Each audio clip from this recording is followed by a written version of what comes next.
তো মেয়েকে আপনি এখন মোহর দিলেন, মোহর সম্পাদন হলো, এখন আপনি বিবাহ শাদী হবে। বিবাহ শাদীর মধ্যে প্রথমেই আপনি এই জাঁকজমক আয়োজন, 7 দিন 10 দিন ব্যাপী ওনার বাড়িতে লাইট, বুঝাচ্ছে উনি কিছু একটা এখানে হচ্ছে। যিনি ইসলামে এটা অ্যালাউ করে না, এটা রাসূলের আদর্শ নয়, এটা অপচয়। ইন্না আযামান নিকাহি বারাকা আইসার ওয়া মাউনা, বাইহাকী শরীফের হাদিস, হাদিস সহিহ। আল্লাহ নবী বলছেন সবচেয়ে বরকত সম্পূর্ণ বিবাহ হচ্ছে ওইটা যে বিবাহটা স্বল্প খরচের মধ্যে হয়, যেখানে অপচয় নাই, অতিরঞ্জন নাই, ওই বিবাহটা হচ্ছে স্বল্প খরচের বিবাহ। আর একটা সংস্কৃতি চালু হয়েছে, বড় লোক বেছে বেছে দাওয়াত দেয়, গরিব মানুষ দাওয়াত দেয় না।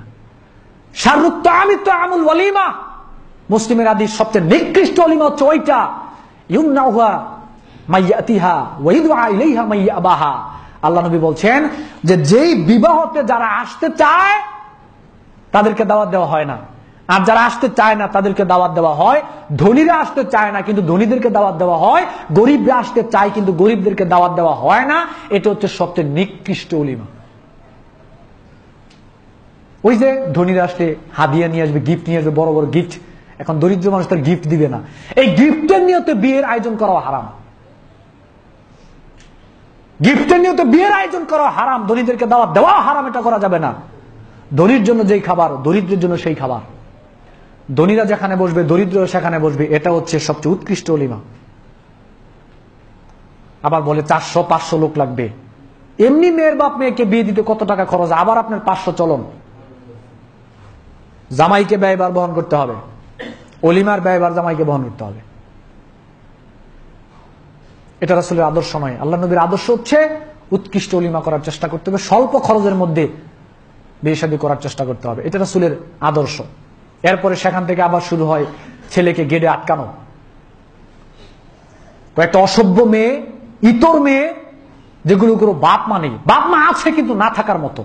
কারণ বাপ জীবিত থাকলে, মা জীবিত থাকলে একটা মেয়ে তার চেহারা সুন্দর, আর গেটের মধ্যে কোনো কালো মেয়ে দাঁড় করায় না, বেছে বেছে সুন্দর স্বাস্থ্য ভালো এরকম মেয়ে জামাইকে আটকানোর জন্য দাঁড় করায়। বাস্তব কথা বললাম, প্রমাণ করুন আপনি। এই ছেলে মেয়ের বাপও নাই, মেয়ের মাও নাই, আছে মানে জীবিত থেকেও নাই, না থাকার মতো। কারণ মেয়ের বাপ জীবিত থাকতে, মেয়ের বাপ এবং মা জীবিত থাকতে, বড় ভাই জীবিত থাকতে, এই মেয়েকে ওই জামাইয়ের যে বন্ধু রয়েছে ওই বন্ধুগুলোকে সন্তুষ্ট করার জন্য মেয়েগুলো সেখানে যায় কিভাবে? আপনি মরে যান তো আপনি জীবিত থেকে লাভ কি মিয়া? আপনি জীবিত থাকার পরও যদি আপনার মেয়ের চেহারা দেখে যদি বন্ধুদেরকে খুশি করা হয়, আপনি মরে যান।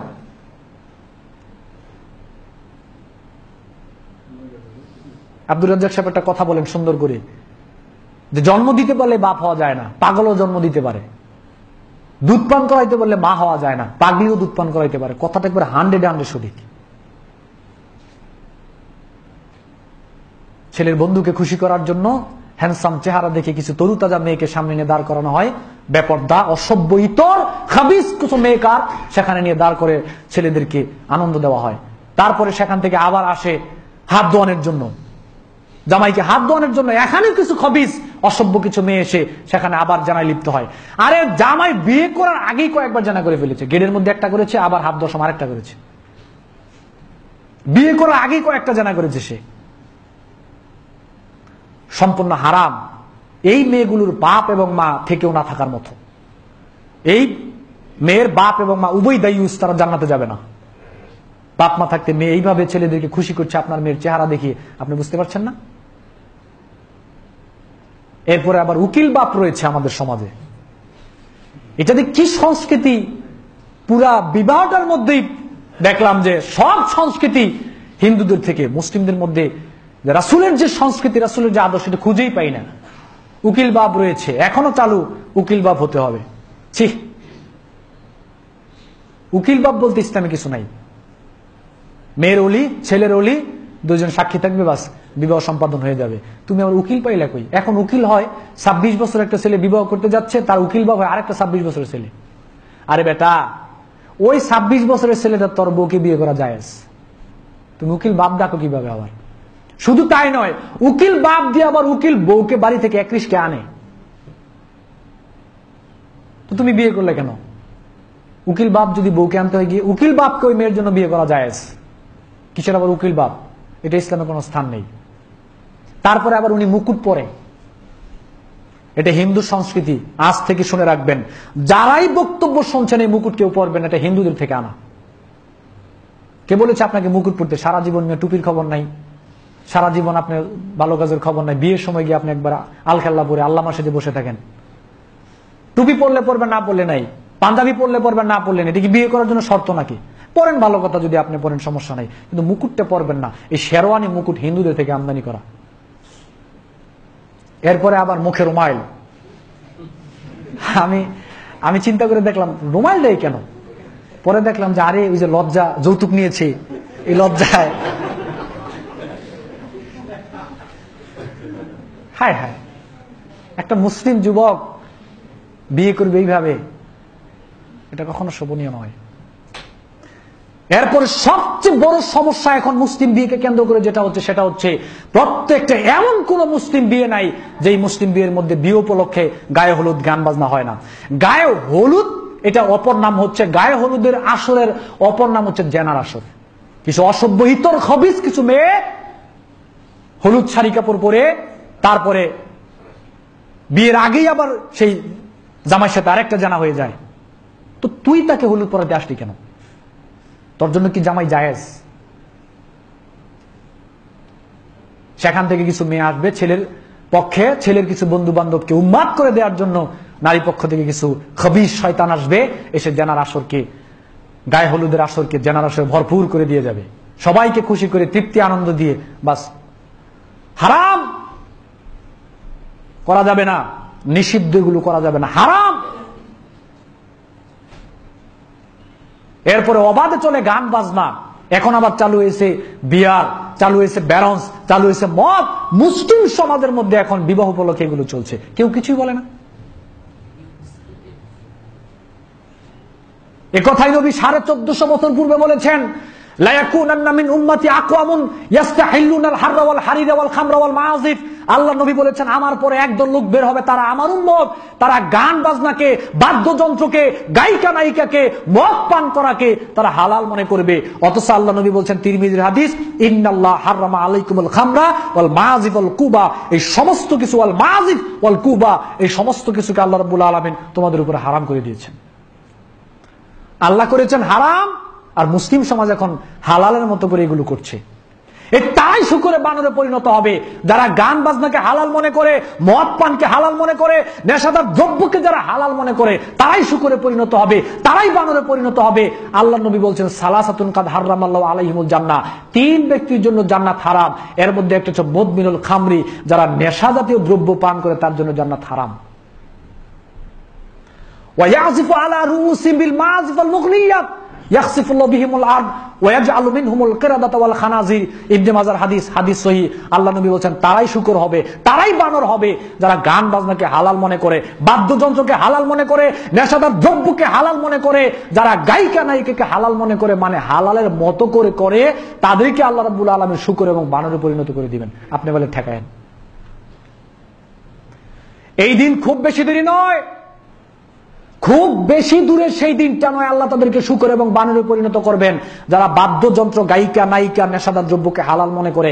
আপনি সেই আযাব থেকে বাঁচতে চাইলে আপনি এখনই আল্লাহর কাছে তওবা করে রাস্তা থেকে ফিরে আসেন। আর আরেকটা বাপ হয়েছে, বাপকে গিয়ে যখন বললাম যে আপনার ছেলে বিয়ে উপলক্ষে গান বাজনা এই যে আমোদ প্রমোদ করতেছে, কিছু বলেন না। আরে 2-1 দিনই তো করবে, একটু আমোদ প্রমোদ কমুক না, ইয়ং ছেলে। ছি, বাপ কোথাকার।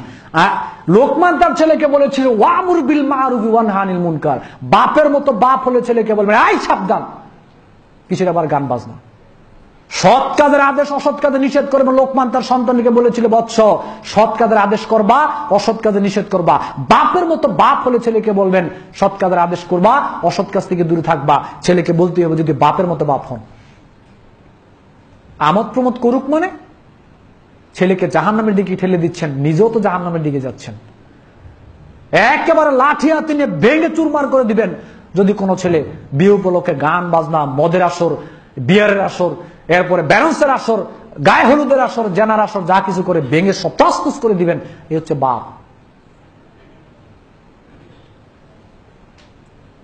এরপরে সেখান থেকে বাড়িতে আসে, বাড়িতে আসার পরে বউ গাড়িতে বসে থাকে। বললাম, বউ গাড়ি থেকে নামে না কেন? দুলাভাই গিয়ে বউকে কোলে করে গাড়ি থেকে আনতে হবে। আস্তাগফিরুল্লাহ। দুলাভাই কতটুকু নির্লজ্জ বেহায়া চিন্তা করেন, মেয়েটা কতটুকু নির্লজ্জ বেহায়া চিন্তা করেন, আর ছেলেটাই বা কেমন বিয়ে তার বউকে আরেকজন কোলে নেয়। হারাম হারাম হারাম হারাম, এটা করা যাবে না। এরপরে সেখান থেকে বউ এসে বউকে বাড়িতে আনার পরে আরো কাজ বাকি, বাপ মাকে গিয়ে সালাম করতে হবে, সালাম করতে হবে। আবার সংস্কৃতি, কদম মুসি সংস্কৃতি, এগুলো মুসলিম সংস্কৃতি নয়, এগুলো রাসূলের আদর্শ নয়। সর্বোচ্চ বলতে পারেন আসসালামু আলাইকুম, কেমন আছেন। মুসলিম সংস্কৃতি বিবাহ একটা ইবাদত, কিন্তু রাসূলের আদর্শ শুরু থেকে শেষ পর্যন্ত কোনো আদর্শ নাই। সব হলো অন্যদের সংস্কৃতি, অন্য ধর্মের সংস্কৃতি। ইহুদি খ্রিস্টান হিন্দুদের সংস্কৃতিতে মুসলিম বিবাহটা এটা ভরপুর হয়ে গিয়েছে। এজন্য বিবাহ একটা ইবাদত, এটা আপনাকে মনে রাখতে হবে। এটা সম্পাদন করতে হবে রাসূল সাল্লাল্লাহু আলাইহি সাল্লামের পদ্ধতিতে। এখন আপনি যদি সম্ভব হয় স্ত্রীকে নিয়ে 2 রাকাত সালাত আদায় করে, ও আরেকটা তো রয়েছে, এটা বললামই না, সব শেষ। কাজী বলছে এই দোয়া হবে, সব যে যেখানে আছে স্তম্ভিত হয়ে গেছে, এই মোনাজাত হবে। মহিলা পুরুষ যে যেই অবস্থায় আছে সবাই সেখানে হাত তুলে 1.5 ঘন্টা বিবেকটা মোনাজাত করলো। কাজী এমন মোনাজাত করেছে যে একবারে সুখে শান্তিতে হেদিনই ভরপুর করে দিয়ে আসছে। আল্লাহ জানে এটা কোথায় পাইলাম আমরা। এটা সুন্নাহ নয়। সুন্নাহ হচ্ছে আপনি বরকতের জন্য সেখানে দোয়া করে দিবেন যে আল্লাহ সংসারে বরকত দান করুক, এই সংসারে আল্লাহ রাব্বুল আলামিন যে সন্তান দিবেন নেক সন্তান দান করুক, তাদের কল্যাণের জন্য আপনি দোয়া করে আসবেন। কিন্তু সেখানে এই যে বিশাল আয়োজন, আরে বাবা, মহিলা একেবারে হাতে ময়লা পরিষ্কার টরিষ্কার করে দোয়া মোনাজাত, মিস হলে কি জানি মিস হয়ে গেল, হাই হাই মোনাজাত পাইলাম না, হাই হাই। এবার আপনি স্ত্রীকে নিয়ে 2 রাকাত সালাত আদায় করে, সম্ভব হলে সালাত আদায় করে আপনি সাংসারিক জীবনে যাবেন, দোয়া পড়ে এমন এক ঘুম দিবেন, সকাল 9টায় উঠবেন। ফজরের নামাজ নাকি, মাথা খারাপ, সে বিয়ে করেছে এইটাই তো ঠেকায় পড়ে করেছে, ফজরের নামাজ। সম্মানিত উপস্থিতি, মুসলিম পরিচয়টা মোছার চেষ্টা করবেন না, মুসলিম পরিচয় ধরে রাখার চেষ্টা করুন। ইহুদির বাচ্চারা মুসলিম পরিচয়টাকে কবর দেওয়ার জন্য চেষ্টা করছে, প্রত্যেকটা রন্ধে রন্ধে ইহুদি সংস্কৃতি ভরপুর। এজন্য আজকের বিষয় ছিল বৈবাহিক ক্ষেত্রে রাসূল সাল্লাল্লাহু আলাইহি সাল্লামের আদর্শ। শুরু থেকে শেষ পর্যন্ত আল্লাহর নবী যেই পদ্ধতিতে বিবাহ সম্পাদন করেছেন, ওই পদ্ধতিতে বিবাহ সম্পাদন করতে হবে। এর নাম হচ্ছে আদর্শ, এর নাম হচ্ছে নবীর আনুগত্য, এর নাম হচ্ছে নবীর প্রতি ঈমান আনয়ন করা। জীবনের প্রত্যেকটা কাজ হবে নবীর পদ্ধতিতে, তাহলেই আমরা জান্নাতে যেতে পারবো। আল্লাহ সুবহানাহু ওয়া তাআলা আমাদের তৌফিক দান করুন, আমরা বলি আমিন। সময় শেষ করে দিলাম, আরো অনেক রয়েছে, এগুলো আমরা সংক্ষিপ্ত আকারে আজকে জানলাম, সামনে আরো ইনশাআল্লাহ জেনে নিব, সেগুলো মানার চেষ্টা করবো। আল্লাহ সুবহানাহু ওয়া তাআলা আমাদের তৌফিক দান করুন, আমরা বলি আমিন।